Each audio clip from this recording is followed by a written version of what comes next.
English ഒരു ബാലികേറാമല എന്നതിൻ്റെ പുതിയ അധ്യായത്തിലേക്ക് എല്ലാവർക്കും സ്വാഗതം. നമ്മൾ കഴിഞ്ഞ 1-2 വീഡിയോകളിലായിട്ട് ഇംഗ്ലീഷിൻ്റെ വളരെ ബേസിക് ആയിട്ടുള്ള കാര്യങ്ങളായ എലമെന്റ്സ് ഓഫ് സെന്റൻസുകളെ പറ്റിയാണ് പഠിച്ചുകൊണ്ടിരിക്കുന്നത്. നമ്മൾ അതിൻ്റെ ഭാഗമായി കഴിഞ്ഞ വീഡിയോയിൽ കൂടി സബ്ജക്ട് കോംപ്ലിമെന്റ്സ്, ഒബ്ജക്ട് കോംപ്ലിമെന്റ്സ് ഇവ എന്താണെന്ന് കണ്ടു. ഇന്ന് നമ്മൾ ഈ വീഡിയോയിൽ കൂടിയും ഇംഗ്ലീഷിൻ്റെ വളരെ ബേസിക് ആയിട്ടുള്ള കാര്യങ്ങളായ ഫ്രേസ്, ക്ലോസ് ഇവയെ പറ്റിയാണ് പഠിക്കാൻ പോകുന്നത്. നമ്മൾ സാധാരണയായിട്ട് തന്നെ ഒരു ഇംഗ്ലീഷിൽ ഒരു സെന്റൻസിനെ പറ്റി പറയുമ്പോൾ ഫ്രേസ്, ക്ലോസ് ഇവയൊക്കെ കേട്ടിട്ടുണ്ട്. പക്ഷെ ഒരു സെന്റൻസ് എടുക്കുമ്പോൾ അവയിലെ ഫ്രേസുകളുടെ സ്ഥാനം എവിടെയാണ്, എന്തിനെയാണ് നമ്മൾ ഫ്രേസുകൾ എന്ന് പറയുന്നത്?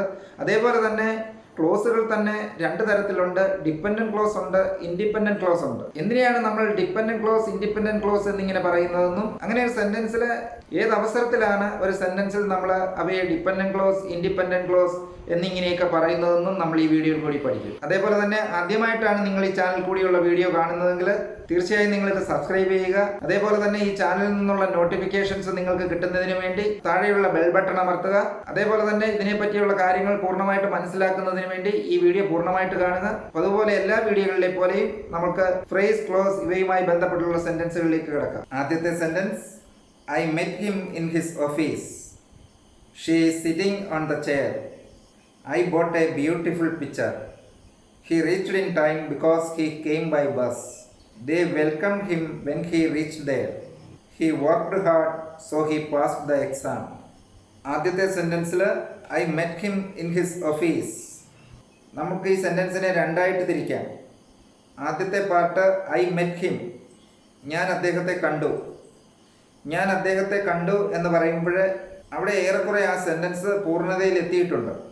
അവിടെ ഐ എന്നുള്ള ഒരു സബ്ജക്റ്റ് ഉണ്ട്, മെറ്റ് എന്നുള്ള വെർബുണ്ട്, ഹിം എന്നുള്ള ഒബ്ജക്റ്റുമുണ്ട്. അതേസമയം ഇൻ ഹിസ് ഓഫീസ്, അദ്ദേഹത്തിൻ്റെ ഓഫീസിൽ, അങ്ങനെ അദ്ദേഹത്തിൻ്റെ ഓഫീസിൽ എന്ന് മാത്രമായി നമ്മൾ പറയുമ്പോൾ യാതൊരു വിധമായ സെന്റൻസിൻ്റെ പൂർണ്ണതയും ഉണ്ടാകുന്നില്ല. അതേസമയം അത് ഐ മെറ്റ് ഹിം എന്നതിനോട് ചേർന്ന് വരുമ്പോഴാണ് ഇൻ ഹിസ് ഓഫീസ് എന്നുള്ളതിന് പൂർണ്ണത ലഭിക്കുന്നത്. അപ്പോൾ നമ്മൾ ആദ്യത്തെ പാർട്ടായ ഐ മെറ്റ് ഹിം എന്ന് പറഞ്ഞപ്പോൾ അവിടെ ഏറെക്കുറെ ആ സെൻറ്റൻസിന് ഒരു പൂർണ്ണത കിട്ടിയിട്ടുണ്ട്. അതേപോലെ തന്നെ ആ സെൻറ്റൻസിൽ സബ്ജക്റ്റായ ഐ ഉണ്ട്, മെറ്റ് എന്ന വെർബുണ്ട്. അങ്ങനെ സ്വതന്ത്രമായിട്ട് നിൽക്കുമ്പോൾ ഈ പറഞ്ഞതുപോലെ പൂർണ്ണമായ അർത്ഥം കിട്ടുന്നുണ്ടെങ്കിൽ അവയെയാണ് നമ്മൾ ഇൻഡിപെൻഡൻറ്റ് ക്ലോസ് എന്ന് പറയുന്നത്. ഇൻഡിപെൻഡൻറ്റ് ക്ലോസ് എന്ന് പറയുമ്പോൾ തന്നെ അത് സ്വതന്ത്രമായിട്ടുള്ളതിനെയാണെന്ന് നമുക്ക് മനസ്സിലാവും. അതുകൊണ്ട് ഇവിടെ ഐ മെറ്റ് ഹിം എന്നുള്ളത് ഈ സെൻറ്റൻസിലെ ഇൻഡിപെൻഡൻറ്റ് ക്ലോസ് ആണ്. അതേസമയം ഇൻ ഹിസ് ഓഫീസ്, ആദ്യ ഭാഗമായ ഐ മെറ്റ് ഹിം എന്നതിനോട് ചേർന്ന് നിന്നപ്പോൾ മാത്രമാണ് അതിന് നമുക്ക് പൂർണ്ണത ലഭിച്ചത്. അല്ലാതെ ഇൻ ഹിസ് ഓഫീസ് എന്ന് സ്വതന്ത്രമായിട്ട് നിൽക്കുമ്പോൾ അതിന് അർത്ഥമുണ്ടെങ്കിലും അത് പൂർണ്ണമാകുന്നില്ല. അതേപോലെ തന്നെ ആ സെൻറ്റൻസിൽ വെർബില്ല, സബ്ജക്റ്റ് ഇല്ല. ചില ഘട്ടങ്ങളിൽ സബ്ജക്റ്റ് കാണാം, പക്ഷേ വെർബുണ്ടായിരിക്കില്ല. അതല്ലെങ്കിൽ വെർബുണ്ടാകാം, സബ്ജക്റ്റ് കാണുകയില്ല. അതായത് വെർബും സബ്ജക്റ്റും തമ്മിലുള്ള ഒരു റിലേഷൻ ഇങ്ങനെ ഒരു സെൻറ്റൻസിൻ്റെ പാർട്ടായിട്ട് വരുന്ന ഭാഗങ്ങളിൽ ഉണ്ടായിരിക്കുകയില്ല. അങ്ങനെ ഒരു സെൻറ്റൻസിൻ്റെ ഭാഗമായി നിൽക്കുമ്പോൾ മാത്രം പൂർണ്ണമായ അർത്ഥം ലഭിക്കുകയും സബ്ജക്റ്റോ വെർബോ ഇല്ലാതെ വരികയും ചെയ്യുകയാണെങ്കിൽ ആ പാർട്ടിനെയാണ് നമ്മൾ ഫ്രേസ് എന്ന് പറയുന്നത്. അതുകൊണ്ട് ഇവിടെ ഇൻ ഹിസ് ഓഫീസ് എന്നുള്ളത് ഫ്രേസ് ആണ്. ഐ മെറ്റ് ഹിം എന്നുള്ളത് ഇൻഡിപെൻഡൻറ്റ് ക്ലോസുമാണ്. അതേപോലെ തന്നെ ക്ലോസുകൾ ഡിപ്പെൻഡൻറ്റ് ക്ലോസുമുണ്ട്, ഇൻഡിപെൻഡൻറ്റ് ക്ലോസുമുണ്ട്. താഴേക്ക് വരുമ്പോൾ നമുക്ക് ഡിപ്പെൻഡൻറ്റ് ക്ലോസുകളെ പറ്റി കൂടുതലായിട്ട് അറിയാൻ കഴിയും. അടുത്ത സെൻറ്റൻസിൽ she is sitting on the chair, അവിടെയും ഷീ ഈസ് സിറ്റിംഗ് എന്ന് പറയുമ്പോൾ ഏറെക്കുറെ അർത്ഥം പൂർണ്ണമാകുന്നുണ്ട്. ഷീ എന്നുള്ളത് അവിടുത്തെ സബ്ജക്റ്റാണ്. അവരുടെ അപ്പോഴത്തെ അവസ്ഥയെപ്പറ്റി അല്ലെങ്കിൽ സ്റ്റേറ്റ് ഓഫ് ബീയിങ്ങിനെ പറ്റിയാണ് അവിടെ പറഞ്ഞിരിക്കുന്നത്. അങ്ങനെ ഈ സെൻറ്റൻസിൻ്റെ ഭാഗമായ ഷീ ഈസ് സിറ്റിംഗ് എന്ന് പറയുമ്പോൾ തന്നെ ഏതാണ്ട് അർത്ഥം പൂർണ്ണമാകുകയും അതേപോലെ തന്നെ സബ്ജക്റ്റും വെർബും ഉണ്ടായിരിക്കുകയും ചെയ്യുന്നത് കൊണ്ട് അത് ഇൻഡിപെൻഡൻറ്റ് ക്ലോസ് ആണ്. അതേസമയം ഓൺ ദ ചെയർ എന്നുള്ളത് സെൻറ്റൻസിൻ്റെ ആദ്യ ഭാഗമായ ഷീ ഈസ് സിറ്റിങ്ങിനോട് ചേർന്ന് നിൽക്കുമ്പോൾ മാത്രമാണ് അതിന് പൂർണ്ണത കൈവരുന്നത്. അതുകൊണ്ട് തന്നെ ഓൺ ദ ചെയർ എന്നുള്ളത് ആ സെൻറ്റൻസിലെ ഫ്രേസ് ആണ്. അതേപോലെ തന്നെ ഓൺ ദ ചെയർ എന്ന് പറയുമ്പോൾ അവിടെ സബ്ജക്റ്റ് ഇല്ല, വെർബില്ല. അതേപോലെ I bought a beautiful picture, അവിടെയും ഐ ബോട്ട്, ഞാൻ വാങ്ങി. ഐ എന്നുള്ളത് സബ്ജക്റ്റാണ്, ബോട്ട് എന്നുള്ളത് വെർബാണ്. ഐ ബോട്ട് എന്ന് പറയുമ്പോൾ തന്നെ ഏറെക്കുറെ ഒരു സെൻറ്റൻസിൻ്റെ പ്രതീതി അവിടെ നമ്മൾക്ക് കിട്ടുന്നുണ്ട്. അങ്ങനെ വെർബും സബ്ജക്റ്റും വരികയും അതുപോലെ തന്നെ ഒരു പൂർണ്ണതയുടെ പ്രതീതി വരുന്നത് കൊണ്ട് തന്നെ നമ്മൾക്ക് അതിനെ ഇൻഡിപെൻഡൻറ്റ് ക്ലോസ് എന്ന് പറയാം. അതേസമയം എ ബ്യൂട്ടിഫുൾ പിക്ചർ അവയ്ക്ക് തന്നായിട്ടൊരു സെൻറ്റൻസ് ആകാൻ കഴിയുകയില്ല.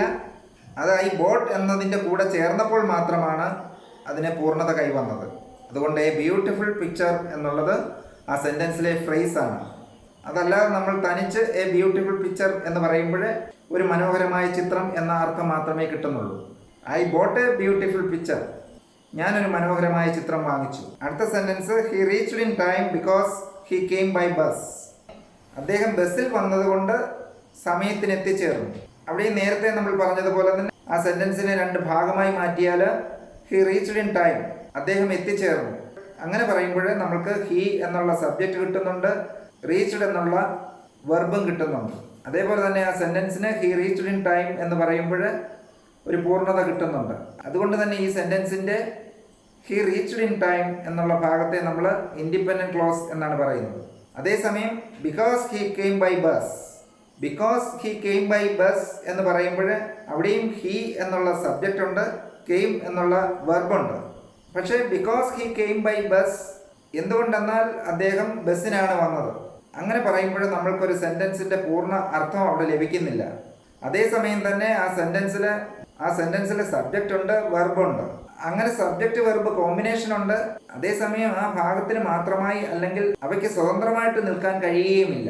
അങ്ങനെ വരുന്ന ക്ലോസുകളെയാണ് നമ്മൾ ഡിപെൻഡൻറ്റ് ക്ലോസ് എന്ന് പറയുന്നത്.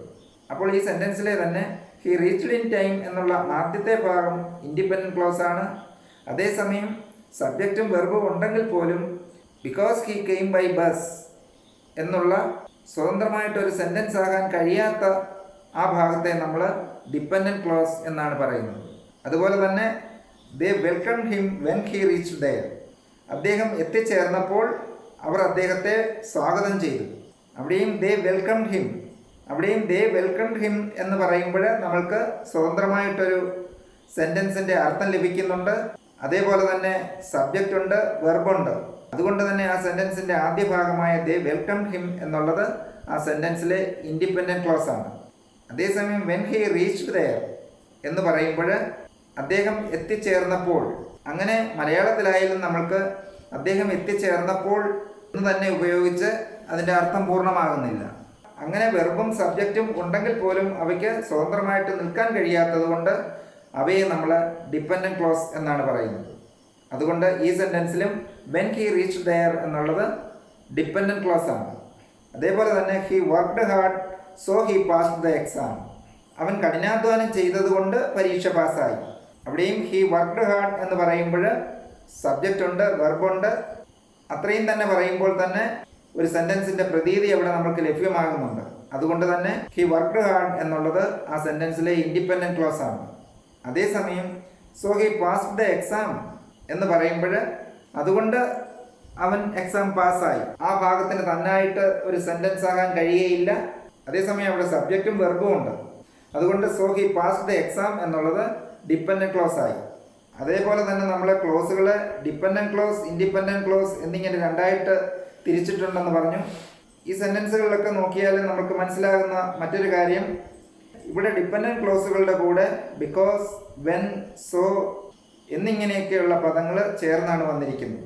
അപ്പോൾ ഡിപെൻഡൻറ്റ് ക്ലോസുകൾ സാധാരണയായിട്ട് തുടങ്ങുന്നത് വെൻ, ബിക്കോസ്, സോ അല്ലെങ്കിൽ ആൾദോ, since, if, what, who, which ഇവയൊക്കെ കൊണ്ടാണ്.